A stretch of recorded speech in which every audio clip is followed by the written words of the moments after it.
میرے خلاف بند کمروں کے اندر، ملک سے باہر اور ملک کے اندر ایک سازش ہو رہی ہے، اور وہ سازش یہ ہے کہ وہ چاہتے ہیں کہ عمران خان کی جان لے لی جائے۔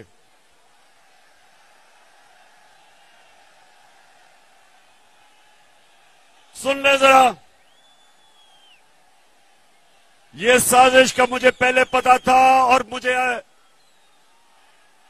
چند دن پہلے مجھے پورا علم ہو چکا ہے۔ تو پہلے ذرا غور سے سنیں میں کیا کیا ہے۔ میں نے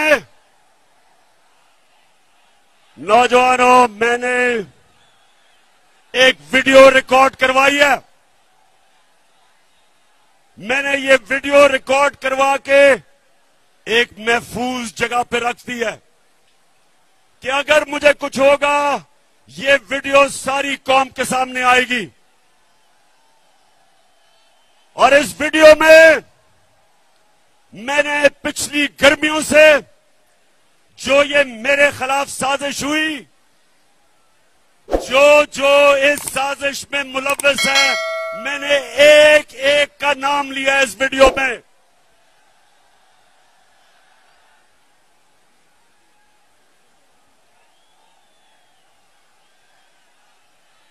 دیکھیں، پھر سے سن لیں اور چپ کر کے سنیں، میں آپ کے سامنے اہم بات کر رہا ہوں۔ میں نے ویڈیو ریکارڈ کروائی ہے، سازش ہے، اور سازش یہ ہے کہ انہوں نے سمجھا ہے کہ یہ عمران خان ہمارے راستے میں رکاوٹ ہے اور اس کو ہٹانا چاہیے،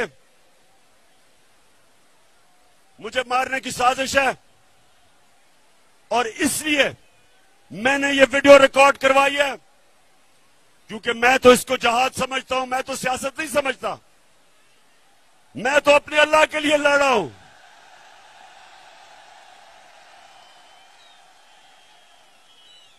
لیکن میں یہ چاہتا ہوں کہ اگر مجھے کچھ ہوگا تو میں اپنے سارے پاکستانیوں کو چاہتا ہوں کہ آپ کو پتا چلے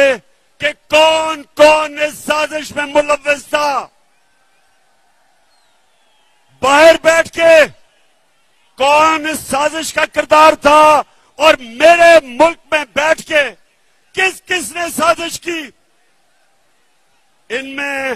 سب کے میں نے نام لیے ہیں، بس ان میں ساروں کے میں نے نام لیے ہیں جنہوں نے یہ پلاننگ کی، اور ایک ایک کا نام میں نے کہا کہ یہ میرے دل پہ لکھا ہوا ہے کہ انہوں نے کیسے پوری پلاننگ کر کے ایک بیرونی ملک سازش، جس میں یہ سارا اس ملک کا کرپٹ ٹولہ اس کے ساتھ مل کے، اور کون کون مزید لوگ ان کے ساتھ تھے، انہوں نے جو میری گورنمنٹ گرائی ہے اور جو آگے یہ کرنے جا رہے ہیں۔ میں یہ اس لیے، میرے پاکستانیوں، میں نے یہ اس لیے ویڈیو ریکارڈ کروائی ہے کہ اس ملک کی تاریخ ہے کہ کبھی طاقتور کو قانون کے نیچے نہیں لایا جاتا، کبھی طاقتور کا احتساب نہیں ہوتا، ہمیشہ طاقتور بچ جاتا ہے اور کسی اور کے نام پہ جو بھی قتل ہوتے لگتا ہے۔ میں اس لیے یہ ویڈیو ریکارڈ کروا کے رکھی ہوئی ہے، محفوظ رکھی ہوئی ہے۔ میں نے صرف اس لیے رکھی ہے کہ میں یہ چاہتا ہوں کہ اس باری اس ملک کا انصاف کا نظام، اس ملک کی تاریخ ہے، کبھی انہوں نے نہیں کسی کو پکڑا جو طاقتور مجرم ہو، صرف کمزوروں کو پکڑا جاتا ہے۔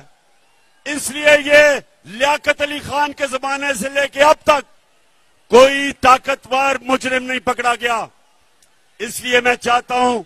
کہ میری قوم کے سامنے سب کی شکلیں آئیں کہ کون کون اس ملک سے غداری کر رہا تھا، کس کس نے غداری کی۔ اور میں دوسری بات کرتا ہوں، اور میں پھر اپنے انصاف کے نظام کو آپ کے سامنے رکھتا ہوں کہ میں نے 3.5 سال میں پوری کوشش کی کہ جو 30 سال سے ملک کو لوٹ رہے تھے ان کو سزائیں ہوں، ان کے خلاف ایکشن لیا جائے، لیکن جو اس ملک کے طاقتور عہدوں پہ بیٹھے تھے جنہوں نے انصاف کرنا تھا وہ کرپشن کو برا نہیں سمجھتے تھے، وہ طاقتور کی کرپشن کو وہ برا نہیں سمجھتے، وہ ایکسپٹ کر بیٹھے ہیں کہ اس ملک میں طاقتور لوگ چوری کریں گے اور کوئی پکڑے گا نہیں۔ سیالکوٹ کے لوگوں، میرے نبی صلی اللہ علیہ وسلم نے آج سے 1500 سال پہلے تقریباً تب یہ کہا تھا کہ وہ قومیں تباہ ہو جاتی ہیں جدھر چھوٹا چور جیل میں جاتا ہے اور بڑے ڈاکو کو آپ نہیں پکڑتے۔ یہ ہے ہمارا تباہی کا راستہ۔ میں نے جو آپ کو اسلام آباد میں بلایا ایک وجہ سے کہ اگر آپ نہیں نکلیں گے، اگر یہ ڈاکوؤں کے خلاف جنہوں نے سازش کے تحت آج ملک کے اوپر بیٹھے ہوئے ہیں، اگر آپ ان کے خلاف اب نہیں نکلیں گے میرے پاکستانیوں، یہ ملک تباہ ہو جائے گا، کیونکہ میرے نبی نے کہہ دیا تھا کہ جب آپ طاقتور مجرموں کو، ڈاکوؤں کو نہیں پکڑتے اور صرف چھوٹے چوروں کو پکڑتے ہیں، وہ ملک بچتا نہیں ہے۔ حضرت علی رضی اللہ تعالیٰ نے ان کے ایسے ممالک کے جو طاقتور ڈاکوؤں کو نہیں پکڑ سکتے ان کے متعلق کہا کہ کفر کا نظام چل جائے گا، لیکن ظلم اور ناانصافی کا نظام نہیں چل سکتا۔ ہمارے سامنے تباہی ہے۔ اگر ہم سب ایک قوم بن کے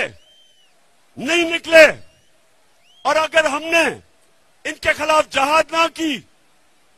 میرے پاکستانیوں، آپ کے اور آپ کے بچوں کا کوئی مستقبل نہیں ہے۔ جو دنیا میں امیر ترین ملک ہیں، ادھر سب سے بڑی چیز کیا ہے کہ طاقتور قانون کے نیچے ہے۔